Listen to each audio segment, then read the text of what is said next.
pasar al estrado.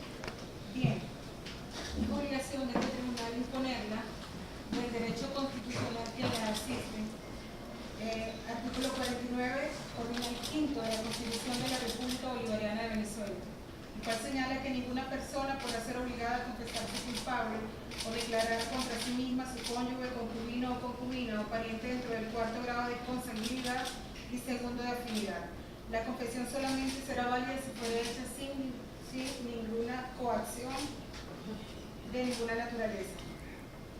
En este estado tiene la palabra, señora. Muchas gracias, señora jueza. Primero que todo, quiero pedirle excusa a la República Bolivariana de Venezuela por mi ingreso al país de una manera ilegal. Pero quiero manifestarles a todos que mi desesperación me llevó a tomar la decisión de buscar refugio en este país, ya que soy perseguida por el presidente de mi país, Iván Duque, con la intención de asesinarme luego de la fuga organizada por una clase política dirigente en el país con la colaboración de Vargas Lleras y el exfiscal general de la Nación. Yo fui condenada a 15 años de prisión por delitos que no cometí.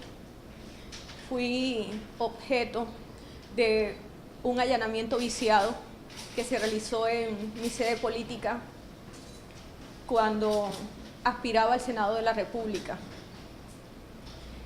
En ese allanamiento, y como lo pueden ver las imágenes que yo mostré y denuncié ante la Fiscalía General de la Nación y se la entregué a los medios de comunicación para que fuesen testigos de lo que me ocurrió, muestra claramente cómo la Fiscalía y miembros de la policía sembraron pruebas que me incriminaban en delitos como porte de armas en calidad de custodia, concierto para delinquir y corrupción al elector. Esa conspiración fue liderada por el ex candidato presidencial Vargas Lleras y con la ayuda del fiscal general Néstor Humberto Martínez en su momento, quien le dio orden a una fiscal de la región para que realizara dicho operativo, en el cual fueron implantadas todas las pruebas que se colocaron en mi contra. En las imágenes se muestra claramente cómo un agente de la policía saca los certificados electorales que fueron objetos para incriminarme y lo saca de su gorra, luego lo guarda en su chaqueta y posteriormente lo guarda en un gabinete. Asimismo también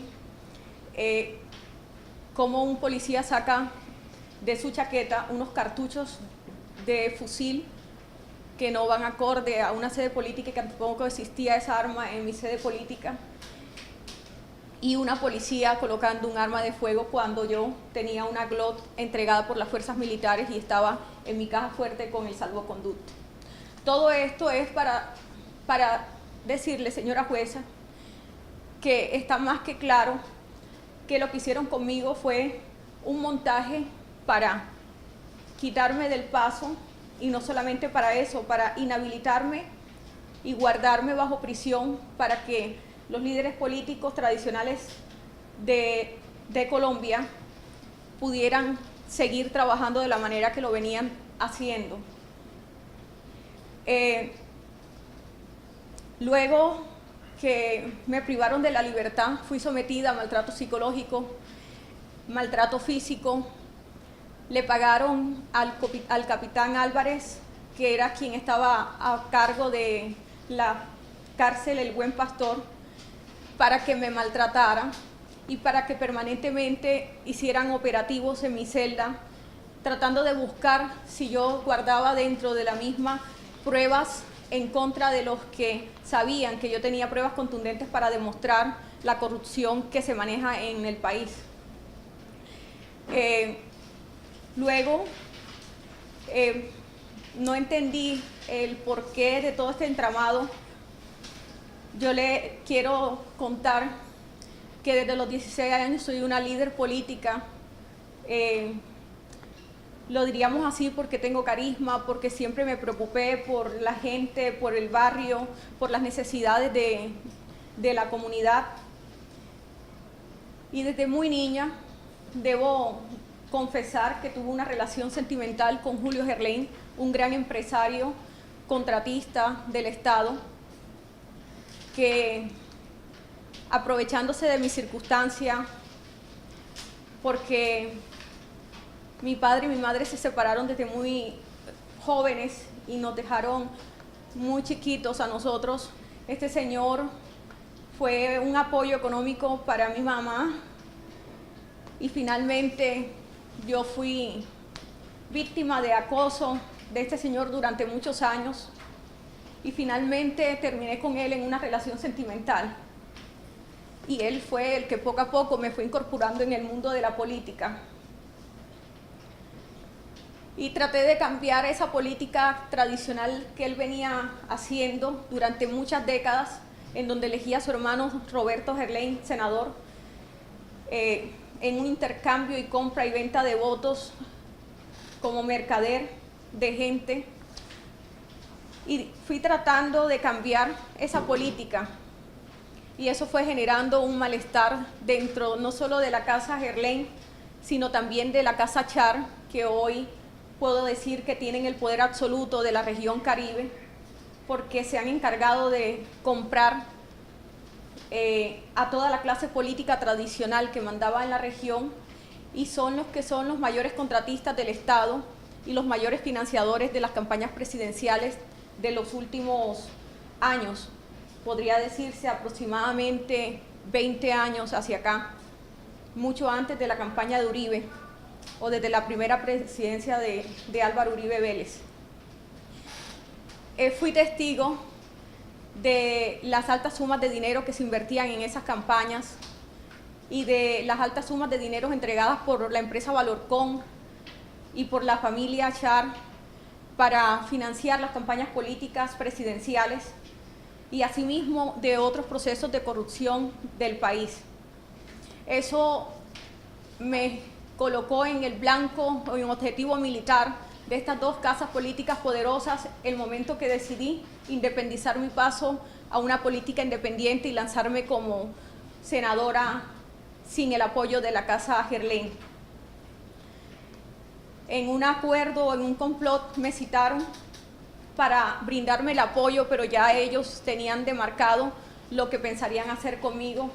Y fue cuando se metieron en mi sede política y colocaron a una candidata, Lilibet Ginás, por el partido Cambio Radical. Hicieron un acuerdo en la casa de Arturo Char para que se apoyaran las dos candidaturas, la mía y la de ella.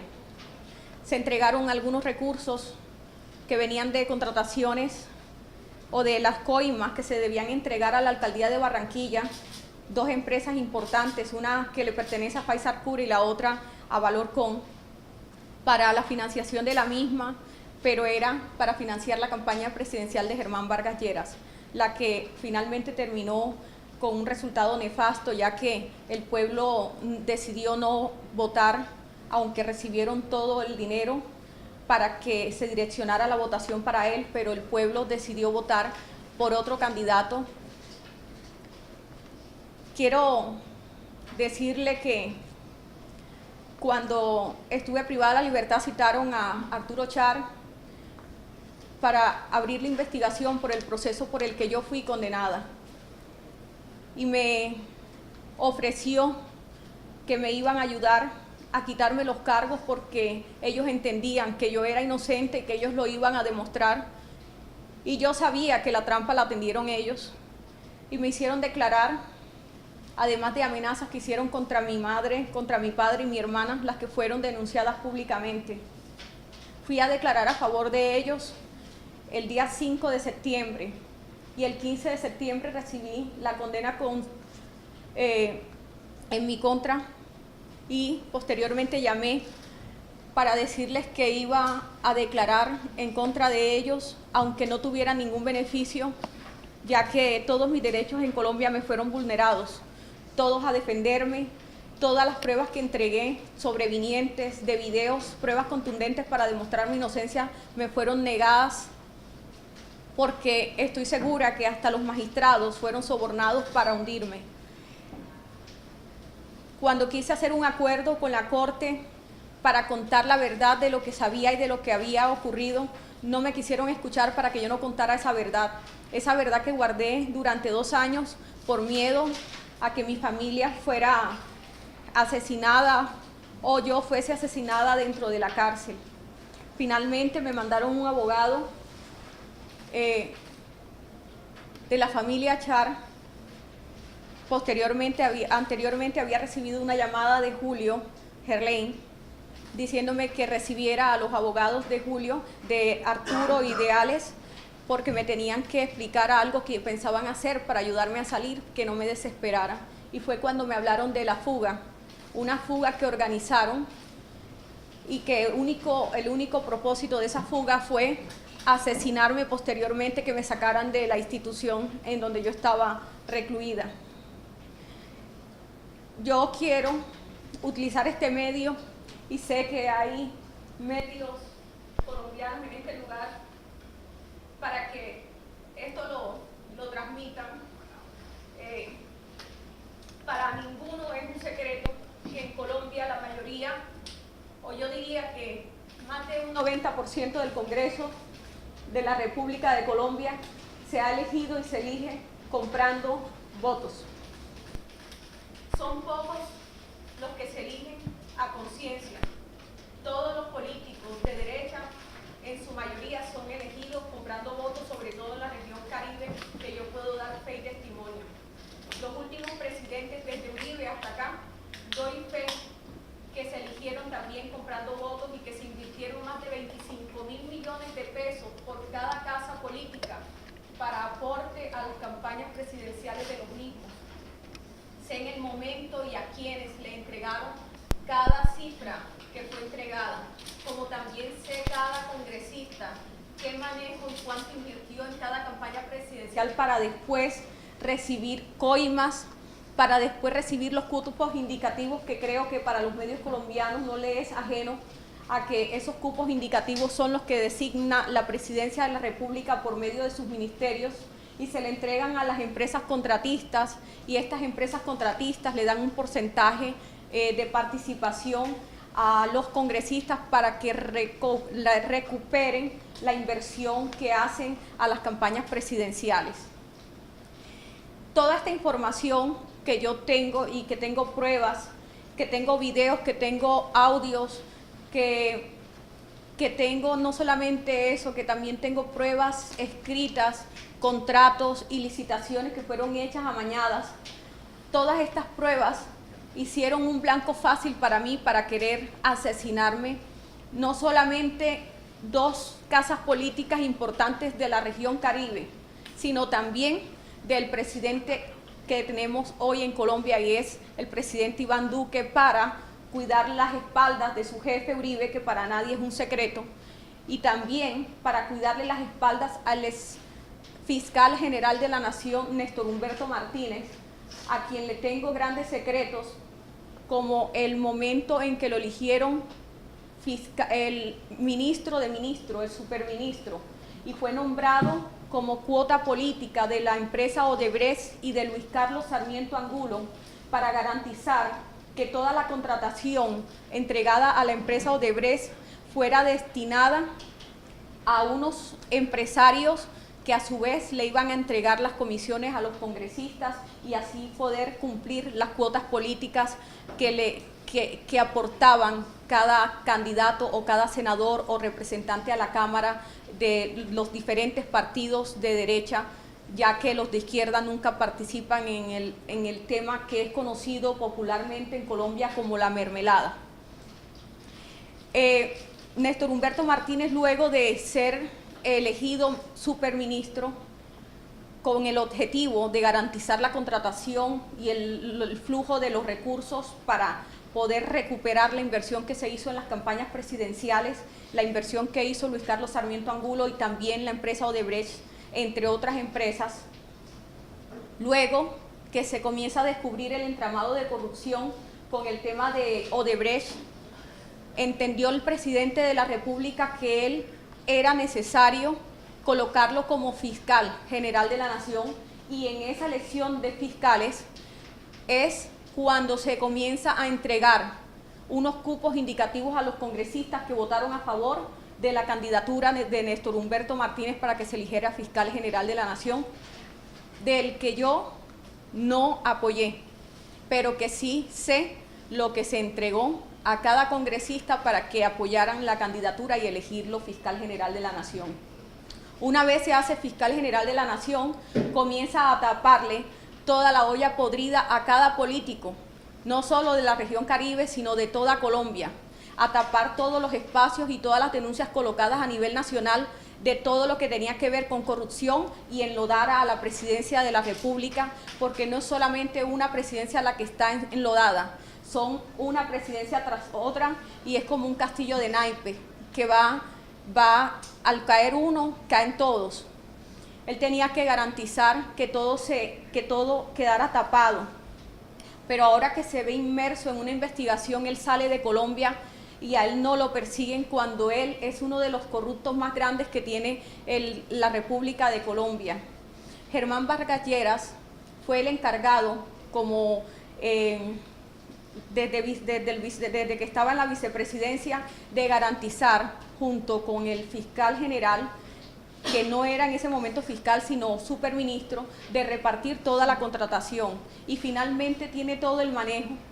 Cuando no se elige presidente y yo le quito el apoyo político y decido no votar por él a la presidencia, es que organizan toda la trampa que me hicieron para que yo quedara enlodada. Y yo me pregunto, señora jueza, ¿cómo es posible, si todos saben en Colombia que toda la clase política de derecha en su mayoría son elegidas con compra de voto, y que mi candidatura no fui yo la que la organizó? Todos saben que yo soy candidata política de Julio Gerlain y que fui apoyada por Arturo Char, y termine yo presa y condenada a 15 años cuando los verdaderos responsables y los verdaderos corruptos están libres en su casa, y hoy ostentando un espacio tan importante en el Congreso de la República como presidente, y es el senador Arturo Char, y hoy es presidente del Congreso de la República, cuando fue él quien organizó junto con Julio y una empresa del distrito que trabajaba para el distrito, los que organizaron mi campaña al Senado de la República. ¿Por qué terminé yo siendo condenada? ¿Por qué después inventarse una fuga cuando han podido claramente ayudarme a demostrarle a Colombia mi inocencia con las pruebas que yo tenía? ¿Por qué organizar una fuga para luego querer asesinarme? Y yo quiero que los periodistas que están presentes entrevisten al señor Duque y les pregunten por qué razón, luego de 4 días de mi fuga, es que él decide cobrar una recompensa de 50 millones de pesos.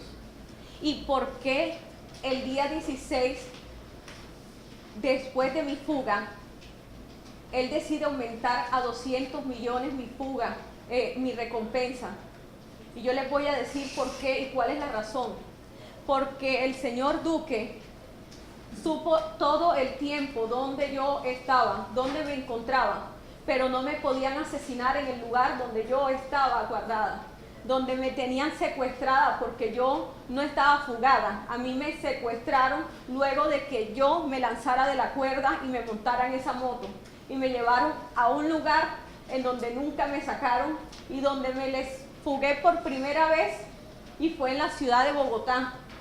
Y me fui con uno de mis captores y dieron con el muchacho, y luego que dieron con el muchacho, el día 15 que yo me les escapo en una finca que estaba en las afueras de Valledupar, en una finca donde decidieron matarme, y los mismos raptores, los que me tenían, me confesaron uno de ellos cuáles eran las intenciones. y era asesinarme y enterrarme en una fosa común para que yo no fuera encontrada nunca. Y justo el día que yo me le escapo, Duque al día siguiente aumenta mi recompensa a primera hora en 200 millones de pesos, porque sé que desde el principio él sabía, porque tanto él como la familia Char y la familia Gerlain tienen intereses en común, porque saben que en el momento que yo salga a declarar todas las cosas que tengo contra ellos y que hoy no terminaría, porque son archivos, porque son bastantes pruebas, saben que en el momento que yo entregue todas esas pruebas, no solamente va a caer él, va a caer Uribe, va a caer Santos, va a caer casi media clase política, medio Congreso y el Partido Conservador completo. Yo me pregunto, ¿cuál fue el delito que cometí cuando mucha gente me tilda de corrupta y me dicen que le robé al pueblo? Y no entiendo si es que no conocen por cuáles fueron las razones que me condenaron. Y yo nunca le pedí un puesto a ningún ministerio, nunca pedí una comisión, nunca me conocieron la cara en ningún ministerio. He sido una mujer transparente, hice parte de la Comisión Segunda. Y en la Comisión Segunda, como presidente, tuve la mejor presidencia en los últimos años, proactiva. Todas las iniciativas fueron en mejora del país. Hice los mejores debates en contra de los ministros cuando consideré que no estaban haciendo un buen trabajo. ¿Cómo le destruyen la vida a una persona? Y resulta que yo debo quedarme esperando que me pudre en una prisión por delitos que yo no cometí. Y luego me dan una esperanza de que voy a salir y compran unos tiquetes a Barbados. Y los medios de comunicación saben a qué me refiero, porque yo no sé de dónde salió que yo compré unos tiquetes a Barbados y ya estaban comprados unos tiquetes a Barbados.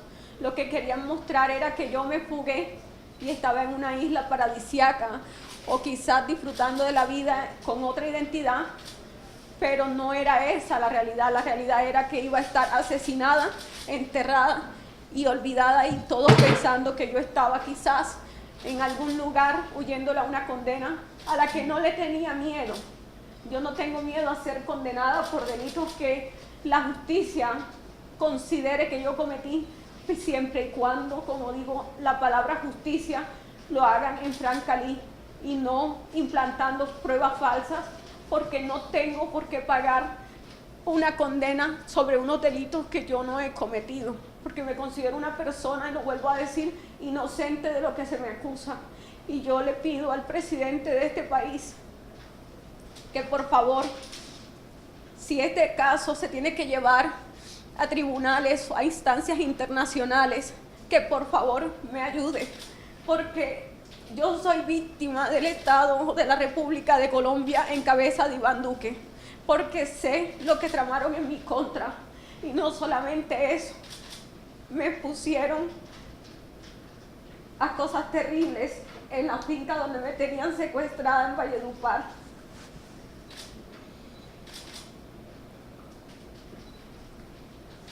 Si de verdad ellos hubiesen cuadrado una fuga, mis captores no hubiesen hecho conmigo lo que hicieron el tiempo que yo estuve secuestrada, y me hubiesen dejado ir en el instante que yo les dije que yo me quería ir.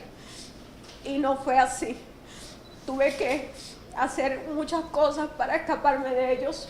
Me enfermé y pasé mucho trabajo hasta lograr llegar a este país donde de una manera desesperada atravesé la frontera buscando escapar de toda una maquinaria política que son una base de criminales que tienen nexos con paramilitares, y que quisiera también que pude mirar, después de todas las cosas, que hubo una masacre en Cesar. Me parece raro, me parece un poco sospechoso que mataron a 3 personas en un municipio de Cesar y no sé si quizás fue en el mismo lugar donde me secuestraron, y no sé si de pronto son las mismas personas que me tenían secuestradas y a las que me les fugué en retaliación o quizás para evitar que confesaran quienes los habían contratado para lo que querían hacer contra mí. No estoy asegurándolo, pero hoy pienso cualquier cosa. Y cómo es posible, si yo regreso al país, si regreso a Colombia, quiero que antes de regresar, toda Colombia sepa la verdad de lo que tienen que saber y por qué todo lo que hicieron en mi contra.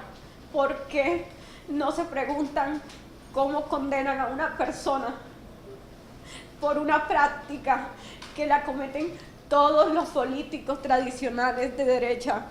Porque no soy la única persona a la que le habrían iniciado un proceso por corrupción al elector, porque en cada esquina de las regiones hay un líder comprando votos y siempre a favor de algún candidato de derecha. Eso es el pan de cada día. Esa es la manera de cómo la gente sale el día de las elecciones a hacer un festín, porque es un día que llega dinero de todos los políticos, porque le venden el voto a todo el que pueda, y no es un secreto para nadie. Pero yo sí pido solamente dos cosas. Una, que se me brinde protección a mi integridad, porque me siento en este momento tranquila, y desde que fui capturada aquí creo que he encontrado paz, porque no dormía tranquila pensando en el momento que mis enemigos me encontraran. No hablaba con nadie, ni con mi familia, por miedo a que una llamada fuera interceptada y dieran con mi ubicación. No le tenía miedo a las autoridades, vuelvo y repito.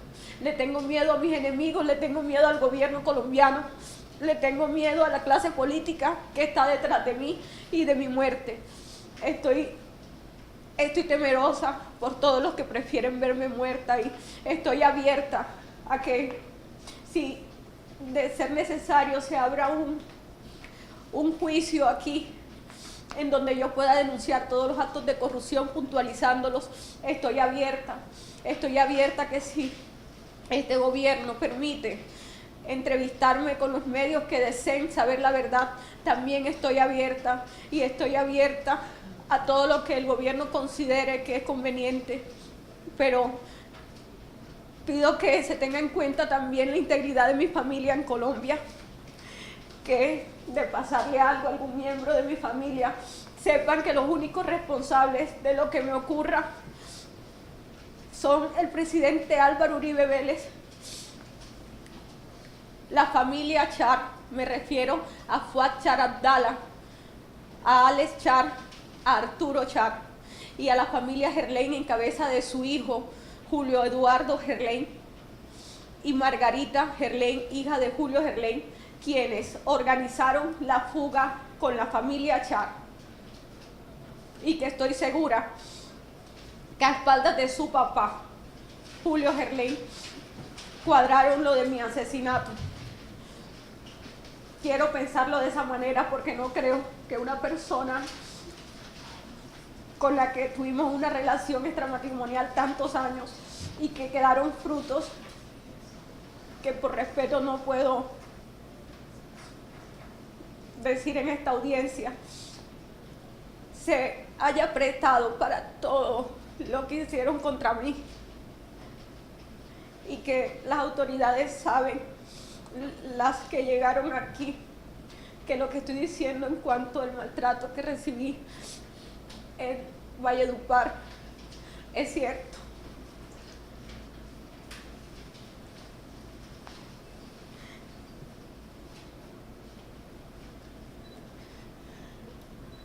Que fui víctima de abuso.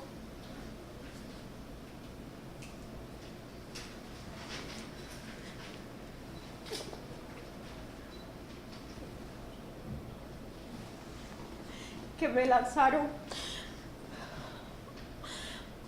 a pensar que iba a encontrar una salida a un problema que no sé cómo terminé involucrada, que no me explicó cómo terminé metido en todo esto. Y lo que hicieron fue mostrarme un camino que me llevaba a la muerte. Con lo que les dije de las referencias de los días de los pagos de la recompensa, van a comprender que el presidente tiene mucho que ver en todo, porque está cuidando las espaldas de su jefe político y también las espaldas de los candidatos presidenciales anteriores, de los presidentes anteriores, y sobre todo la del exfiscal Néstor Humberto Martínez, porque si cae Néstor Humberto, cae media clase política colombiana.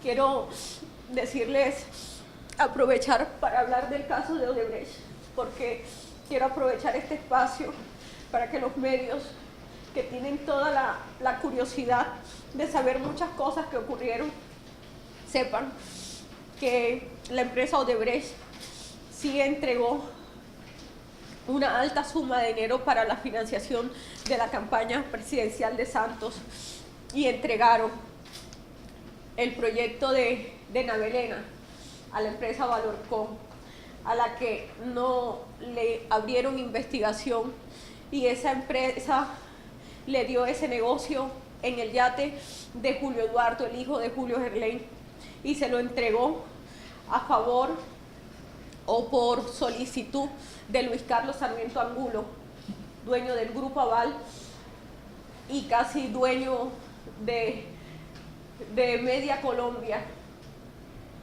y le entregaron el contrato de Navelena. Asimismo, sé los contratos que entregaron en el distrito de Barranquilla y desde el Ministerio de Defensa, cuando Germán Vargas Lleras era el ministro, entregó 5.000 viviendas a Valorcom para que éste le votara a favor de la reelección. Y estoy abierta a seguir dándole la información y las pruebas de los contratos entregados, campaña presidencial por campaña presidencial, y una vez elegidos presidentes, cómo ellos pagaban las coimas y cómo les repartían a cada congresista sus cupos indicativos para satisfacerlo. Y los que tengan curiosidad del tema por el que me investigaron, yo fui candidata de Julio Gerlain, de Valorcom, como cuota política para que Vargas Lleras midiera mi votación con un acuerdo que hicieron con la familia Char, y ellos fueron los que invirtieron y los que financiaron y los que organizaron todo el tema y todos los recursos que se destinaron para mi campaña a las personas que me apoyaron. Pero si bien es cierto, en esa candidatura, en la sede política, habíamos dos candidatas. Estaba mi persona y Lilibet Ginás, candidata de Cambio Radical. Yo me pregunto, así como el señor fiscal general de la Nación una vez hizo el nefasto allanamiento que hizo en mi sede política para incriminarme, ¿por qué no salió a decir que Lilibet Ginás, que era de Cambio Radical, era la líder de la organización criminal? ¿Y por qué decir que fui yo, si las dos éramos candidatas? ¿Por qué opacar el nombre de una y callar el partido que estaba apoyando en esa sede política? ¿Y por qué incriminarme solo a mí? Porque está claro que ese montaje era destinado para hundirme a mí y no a Cambio Radical, ni tampoco a Lilibet Ginás, que era la candidata de ellos. Yo tengo muchas cosas que decir, pero me quedaría corta y quizás recordar tantas cosas me nubla el pensamiento y me afecta quizás un poco emocionalmente, pero solicité esta audiencia más que todo para pedirle, señora jueza,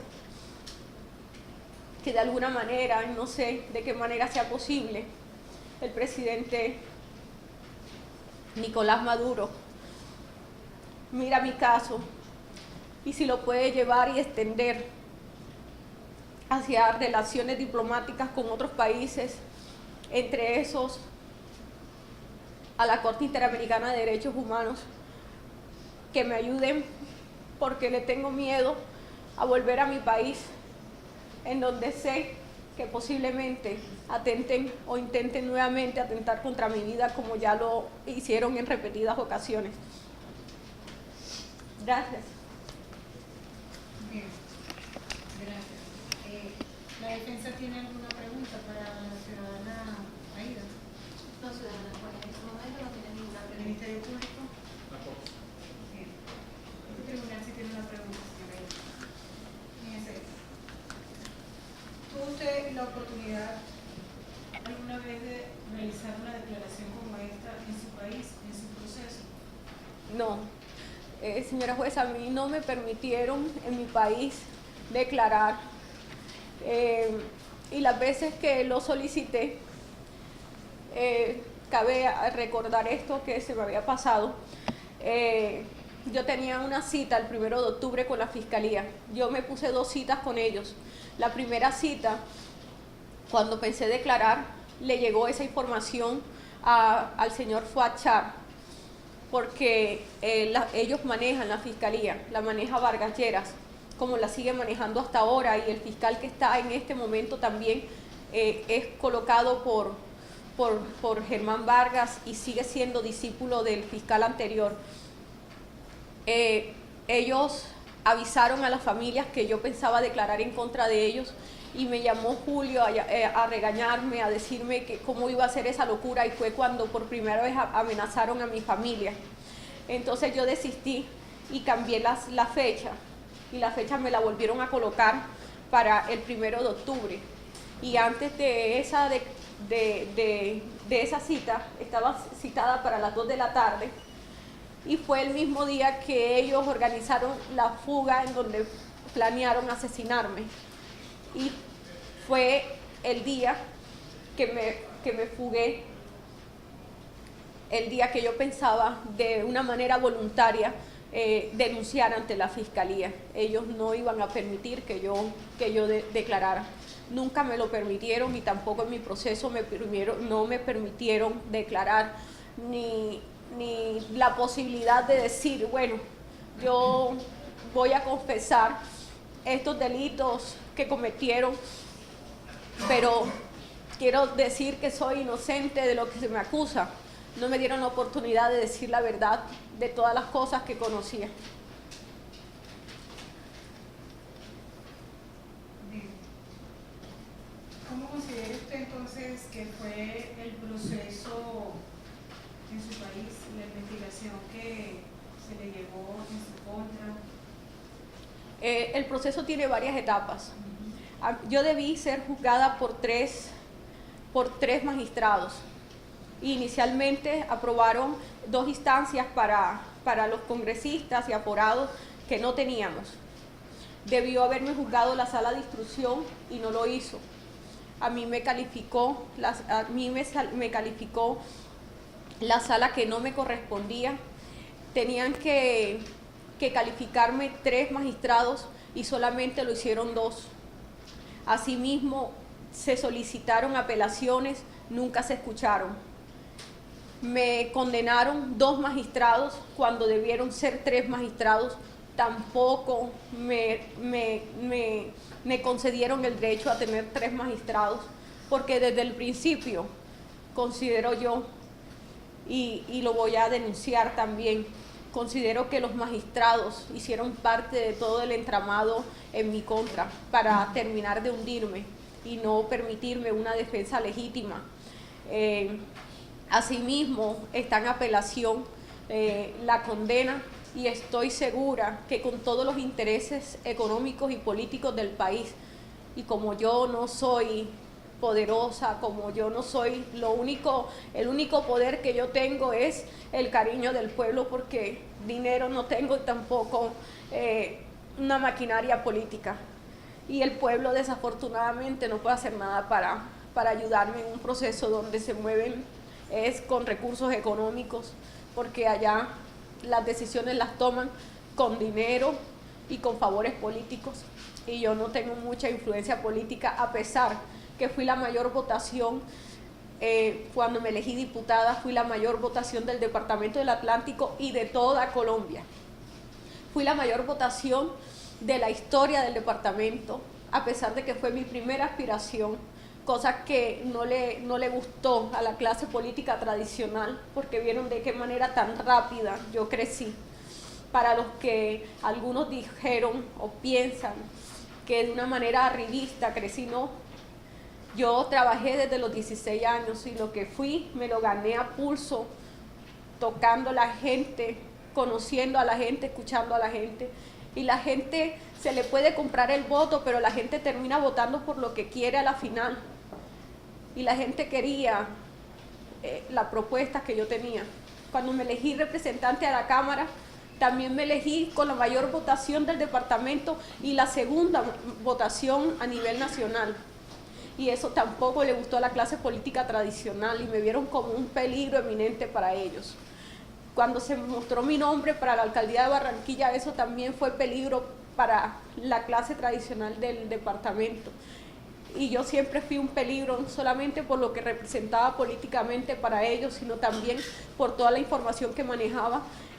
Y en el momento que decidí independizarme, porque entendí que hay caminos diferentes de hacer política y eran los caminos que yo quería emprender, decidieron cobrarme la decisión de independizarme y quizás sintieron temor de que yo denunciara todas las cosas que sabía cuando me enfrentara políticamente contra ellos y les echara en cara todas las cosas que sabía de ellos, cosa que no pensaba hacer porque quiero a mi familia, pero luego del daño que me han hecho tan terrible, después de caer presa sin entender el porqué, de tener un hijo adolescente que cayó en problemas de drogadicción a raíz de mi problema, mi hija hundida en una depresión, que era mi familia. Pienso que ya en este momento no tengo más nada que perder, excepto la vida, y es la que estoy pidiendo que este gobierno me proteja, ya que en mi país no tengo garantías.